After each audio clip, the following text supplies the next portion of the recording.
Wargi Bandung, kembali lagi di Ngariung Ngobrol Anak Negeri untuk Bandung. Bagi wargi Bandung yang belum menonton Ngariung episode sebelumnya, bisa langsung scroll YouTube channel Diskominfo Kota Bandung. Jangan lupa untuk di-like, comment, subscribe, dan di-share sebanyak-banyaknya. Nah, seperti biasa nih tentunya di Ngariung akan selalu menghadirkan narasumber yang akan berbagi informasi seputar Kota Bandung. Dan hari ini alhamdulillah kita berkesempatan untuk ngobrol barengan sama salah satu tokoh ataupun juga salah satu perwakilan dari pemuda. Kita bakalan pengen tahu nih kira-kira apa aja sih hal-hal positif yang bisa dilakukan oleh milenial ataupun akang teteh di rumah untuk mengisi kekosongan waktu di tengah-tengah masa era digital yang seperti sekarang ini. Gimana sih cara kita membatasi diri kita untuk tetap melakukan hal positif di Kota Bandung ini tentunya. Dan langsung aja kita sapa narasumber kita pada hari ini. Assalamualaikum warahmatullahi wabarakatuh. Waalaikumsalam warahmatullahi wabarakatuh. Gimana kabarnya, Kang? Alhamdulillah. Alhamdulillah. Kang, ini sebelum kita ngobrol-ngobrol nih, mungkin alangkah baiknya Akang memperkenalkan diri dulu, Kang, supaya wargi di rumah juga bisa nanti kalau ketemu di jalan kan bisa sapa gitu. Mangga, Kang. Yang ini ya? Ini? Oh, yang ini. Oke. Oke. Perkenalkan, nama saya Fani Krismandar, tapi keseharian biasa dipanggil Mang Inong. Oke. Iya, sekarang saya aktif di Shift Media sebagai kreatornya. Oke, di Shift Media. Ini pasti Akang teteh di rumah udah pada familiar, Kang, sama Shift Media ini. Kang, mungkin sebelum kita ngobrolin tentang si hal positif tadi tuh Akang yang bisa dilakuin sama pemuda di Kota Bandung. Akang sendiri sebagai kreator Shift Media itu kan tentunya banyak banget ya milenial-milenial yang akhirnya nge-follow juga dan akhirnya jadi ikut trennya juga gitu. Menurut Akang sendiri, sekarang tuh pemuda di Kota Bandung tuh seperti apa sih, Kang, gambaran yang Akang tangkep gitu? Beragam banget. Okay. Cuman ya semenjak COVID rasanya agak berbeda ya sama sebelum COVID. Yeah. Kalau dari sisi tren, sebutlah tren hijrah, sebelum COVID kerasa banget. Sekarang setelah COVID, mungkin karena intensitas kegiatannya juga menurun, ya menurun juga sih. Saya justru masih meraba-raba nih. Hari ini nih kayak gimana sih kondisi anak muda Bandung khususnya gitu. Ya, karena kan sebelum COVID tuh Masya Allah banyak banget ya, setiap kali ada kajian di mana pasti penuh. Di situ ada Shift Pemuda Hijrah pasti Masya Allah penuh gitu kan. Nah, tapi sekarang berarti masih meraba-raba ya, Kang, ya, setelah COVID ini seperti apa lagi tren hijrah itu sendiri ya, Kang, ya. Oke. Nah, Kang, mungkin ini kan walaupun sudah terkenal Masya Allah gitu ya pemuda hijrah ini, siapa sih yang nggak tahu di Kota Bandung ya gitu, identik. Nah, kalau awal mula terbentuknya si Shift Pemuda Hijrah ini tuh gimana, Kang, awalnya, Kang? Awalnya di Masjid Al-Latif. Jadi kita tuh dulu ada beberapa pemuda yang memang udah suka apa ya, istilahnya kayak puber religius lah. Jadi suka datang ke kajian dimanapun, bukan hanya di Al-Latif. Di Al-Latif sama Ustadz Hanan, di DT, Aging, terus muter-muter lah.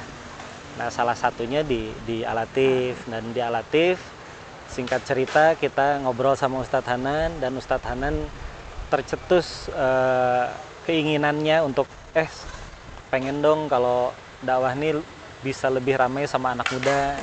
Nah, di situ kita sebagai anak muda gayung bersambut lah gitu. Ayo Tat, kita bareng-bareng bikin sesuatu. Nah, terus di antara kami memang backgroundnya banyak yang dari skena anak muda. Kalau saya sendiri dulu di Uncle 347, salah satu clothing distro di Bandung. Nah, di Uncle 347 itu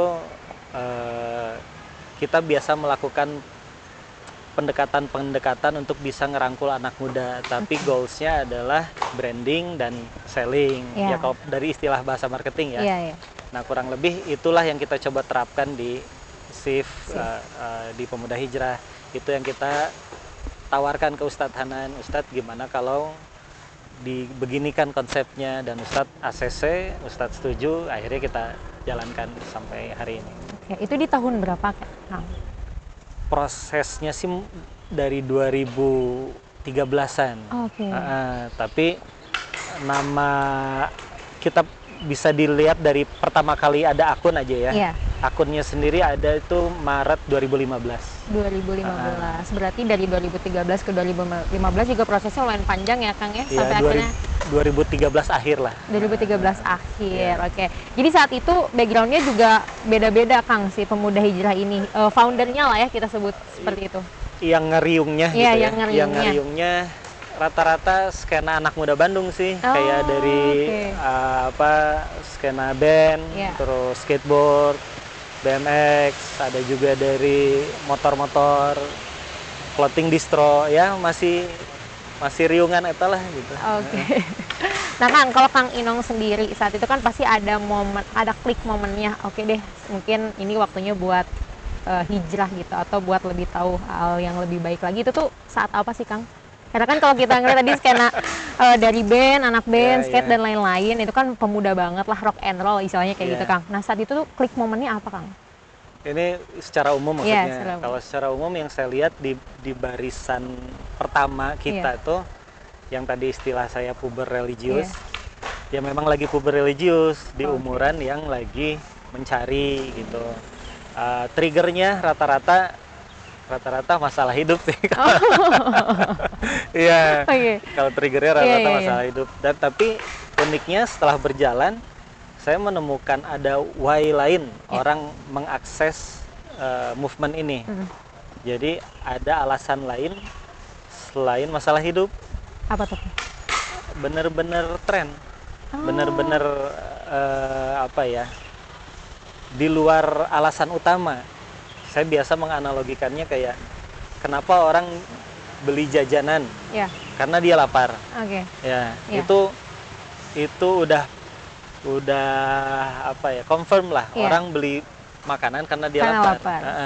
Tapi di tren yang sempat kami bangun kemarin, itu ada orang yang jajan bukan karena lapar, tapi karena teman-temannya pada ngumpul di situ, asik ya, gerobak si emangnya seru ya, nyala-nyala, teman-teman saya semua di situ kegiatannya seru, dia masuk padahal dia nggak lapar-lapar amat.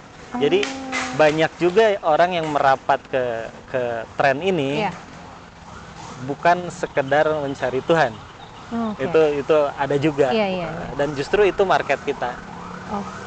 Mungkin bisa dibilang awalnya iseng-iseng tapi lama-lama jadi nyaman mungkin ya Kang ya. Bisa dibilang kayak gitu.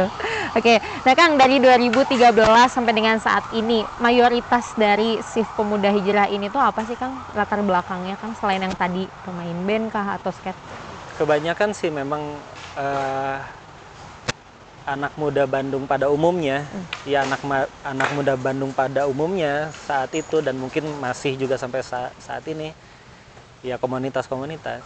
Di situ ada komunitas band, komunitas olahraga kayak skate, BMX, parkour dan lain-lain, dan komunitas lainnya. Jadi dari setiap kalangan ya Kang ya. Ada nggak sih Kang yang ikutan Pemuda Hijrah karena pengen cari jodoh? Banyak. Banyak. Dan ya di circle kita kebanyakan menikahnya di situ. Ketemu jodohnya di situ. Sampai hari ini. Sampai hari ini, Masya Allah, Masya Allah. Nah Kang, untuk shift Pemuda Hijrah sendiri, kegiatannya apa aja Kang? Kegiatan rutinnya Kang? Kalau ditanya hari ini, memang kebanyakannya di online. Dan pesantren offline-nya yang pesan_tren itu. Tapi kalau kita bicara dulu di awal-awal dia ada kegiatannya sharing atau bahasa aslinya kajian gitu. Terus ada juga olahraga yang tiap minggu pagi, ada juga sosial. Terus banyak mainnya sih kebanyakan, seperti tagline kita, banyak main banyak manfaat. Banyak main karena banyak silaturahmi juga ya Kang. Dari silaturahmi mungkin juga bisa banyak ilmu juga mungkin ya Kang. Banyak gitu. Insight ya. Banyak kepekaan yang muncul. Jadi kita tahu gimana harus mendekati atau menyapa anak muda gitu. Kang, ini kan ya gak bisa dipungkirin ya, di penjuru dunia manapun sekarang media sosial udah perkembangannya pesat banget gitu. Terus filternya juga mungkin harus bisa kita sendiri yang nyaring gitu. Nah sebagai milenial ini kan kadang juga kalau misalkan gak ada pembatasnya mereka bisa seliar mungkin bisa dibilang kayak gitu ya Kang. Nah apa aja sih Kang kira-kira yang bisa atau harus dilakuin sama milenial untuk membentengi dirinya itu Kang? Mungkin sebelum ke milenial, kakak-kakaknya dulu sih. Kakak-kakaknya dulu banyakin influencer positif. Nanti milenial ngikutin. Dan milenial pun harus semakin banyak lagi influencer positifnya, karena yang kita rasa sih di medsos itu cepat menularnya gitu. Betul. Jadi semakin kita bisa memberikan inspirasi, itu inspirasi baik ya, itu akan bagus buat anak muda. Tapi kan masalahnya influencer ini nggak semuanya positif juga. Nah, jadi ketika power menginfluence orang itu datangnya dari yang kurang baik, nah ini jadi masalah. Tapi kalau power menginfluence itu datangnya dari yang baik-baik, itu alhamdulillah. Nah, kalau dari Shift Pemuda Hijrah sendiri, maksudnya kan cakupannya juga masih bisa kelihatan gitu ya. Kalau kita ngomongin milenial Kota Bandung kayaknya terlalu luas. Nah, kalau di Shift Pemuda Hijrah sendiri, kiat-kiat untuk membentengi dirinya itu seperti apa, Kang? Ya, banyak main sama teman-teman sefrekuensi lah. Oke, Kang. Tanpa meninggalkan yang lain ya, tetap gaul kemana aja. Tetap gaul kemana. Jadi kan kadang kalau misalkan ada ya Kang yang hijrah mungkin langsung ekstrim, langsung membatasi diri, nggak boleh ini, mengotak-kotakan. Itu sebenarnya gimana sih Kang? Ya itu pilihan dia, mungkin dia lagi butuh waktu untuk seperti itu dulu, ya silahkan. Tapi lebih baik kalau dia tetap bergaul seperti biasanya. Biasa aja. Tapi tetap tidak terbawa arus yang negatif lagi ya Kang ya. Selama masih bisa jaga diri lah. Iya, betul. Nah Kang, untuk Shift Pemuda Hijrah sendiri ini kan dari kalangan banyaknya pemuda gitu ya, seperti namanya Pemuda Hijrah. Untuk toleransi sendiri Kang di Kota Bandung, itu menurut Kang selama dari 2013 sampai sekarang itu seperti apa sih Kang? Toleransi di Kota Bandung. Kalau di awal-awal tren hijrah sih saya memang melihat ada euforia yang cukup ekspresif. Nah, ketika si ekspresi ini dengan intensitas yang tinggi dan kencang terlihat bertabrakan sama yang belum seperti itu. Tapi sekarang sih udah lebih kalem, lebih toleransi. Dengan kita adanya movement ini gitu kan, alhamdulillah jadi banyak pemuda yang akhirnya beralih hijrah lah ke arah yang lebih baik. Nah, itu tuh tantangannya seperti apa Kang di awal-awal untuk berdakwah kayak gini, mendekati anak-anak muda, karena kan anak-anak muda kayak masih idealis gitu Kang. Tantangan berdakwah. Tantangan berdakwahnya atau tantangan memperkenalkan nih pemuda hijrah di Bandung tuh seperti ini gitu. Salah satu ya. Nama pemuda hijrah itu sendiri. Kenapa Karena nama pemuda hijrah itu sendiri sudah langsung jadi gap. Karena istilah hijrah itu hanya bisa diterima sama mereka yang udah hijrah. Sedangkan yang belum agak antipati. Makanya kita kalau dilihat dari nama akun pun berubah, yang tadinya pemuda hijrah menjadi Shift Media. Shift Media. Nah, karena memang untuk bisa merangkul lebih luas, lebih umum gitu. Bukan yang hijrah-hijrah aja gitu. Jadi kita bukan mewadahi demand hijrah, tapi kita merangkul atau meng-create market, bukan mewadahi market.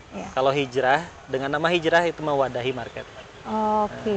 Jadi mungkin bisa dibilang orang-orang yang sekedar pengen tahu dulu juga boleh ya Kang ya, bisa gabung atau bisa ikut tren yang tadi itu ya Kang ya? Boleh banget. Nah Kang, ada nggak sih selama dari tahun 2013 sampai dengan sekarang momen yang nggak terlupakan nih bersama dengan Shift Pemuda Hijrah ini sendiri di Bandung Kang? Kayaknya hampir tiap momen seru sih. Cuman kalau ditanya ke teman-teman, rata-rata momen berkesan mereka itu diantaranya ngabuburit. Ngabuburit di bulan Ramadan itu Kang? Bulan Ramadan. Sama qiyamul lailnya, sama sholat malamnya. Itu kalau misalkan kita pengen ikut, misal dulu di Masjid Al-Latif atau seperti apa, ada dibimbing juga nggak sih Kang? Atau bareng-bareng aja gitu natural? Bareng-bareng aja. Bareng-bareng. Kalau bimbingan mah ya tentu dari ustadznya, dari Ustadz Hanan dan ada ustadz-ustadz lain juga. Tapi yang paling mengayomi kita ya Ustadz Hanan. Ya pasti ini wargi Bandung di rumah juga udah pada tahu kan Ustadz Hanan, wah Masya Allah. Pemuda Hijrah pasti identik dengan Ustadz Hanan ataupun juga Masjid Al-Latif ya Kang ya. Iya. Kang, ini mungkin ada pertanyaan juga dari Akang Teteh di rumah. Namanya kan Pemuda Hijrah, tapi boleh nggak sih kalau yang udah bukan pemuda tetap gabung Kang? Banyak juga kok. Oke. Apalagi pas di masa-masa Al-Latif, ya memang berbaur juga sama orang-orang tua. Iya. Cuman mungkin komposisinya 90-10 lah. 90% anak muda. Orang muda, oke. Iya. Kang, ini kan udah alhamdulillah pandemi juga kita udah mulai normal lagi, terus juga mungkin Akang Teteh di rumah juga banyak banget yang udah mulai merindukan lagi nih kajian-kajian dari Shift Pemuda Hijrah. Kira-kira di tahun 2023 ini bakal ada program apa aja nih Kang? Ya insya Allah kalau kayak yang dulu-dulu ya, itu akan kita rutinkan kembali. Insya Allah di Ramadan ini bisa mulai. Di Ramadan ini bisa mulai, oke. Kang, ini Akang Teteh di rumah juga mungkin pengen gabung barengan sama Shift Pemuda Hijrah. Caranya kayak gimana, Kang?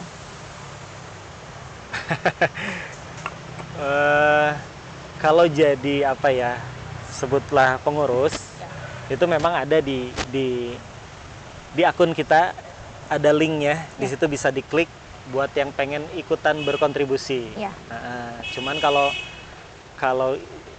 bergabung ini diartikan sebagai ikutan apa ya, belajar bareng, ya kita semua udah sih selama kita ikut eventnya, program-programnya, ngefollow akunnya, menikmati kontennya, itu ya kita udah bagian dari jamaahnya lah. Jamaah, gitu. oke. Nih Kang, ini kan di Masjid Al-Latif belum seperti dulu lagi. Berarti ini kegiatannya tuh dialihkan kemana, Kang? Oh, sekarang rutinnya di pesantren. Oh, pesantren dia. Pesan_tren. Cuman ya karena memang masih pembangunan, masjidnya juga masih proses pembangunan, terus akses jalannya juga lagi diperbagus. Ya.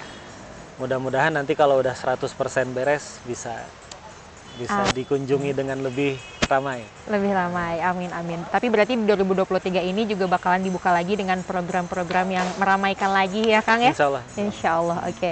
Kang, selain Ustadz Hanan Ataki, tadi kan juga influencer baik dari milenial ataupun juga dari kalangan yang sudah senior, itu penting banget ya Kang ya? Nah kalau di Shift Pemuda Hijrah sendiri, selain Ustadz Hanan, kira-kira ada nggak sih Kang influencer atau tokoh lainnya yang ikut bergabung juga ada di Shift Media Kang? Bisa dibilang apa ya, lahirnya dari kelas ini atau dari rahim ini gitu ya, ada ini yang terlintas ya, ada Pevi Permana, mungkin kalau teman-teman pernah dengar, salah satu skateboarder. Terus juga ada Muzamil Hasbala, imam yang suaranya indah. Terus teman-teman di Jakarta juga kayak siapa ya, Salim Bahanan dan lain-lain lagi lah. Oke.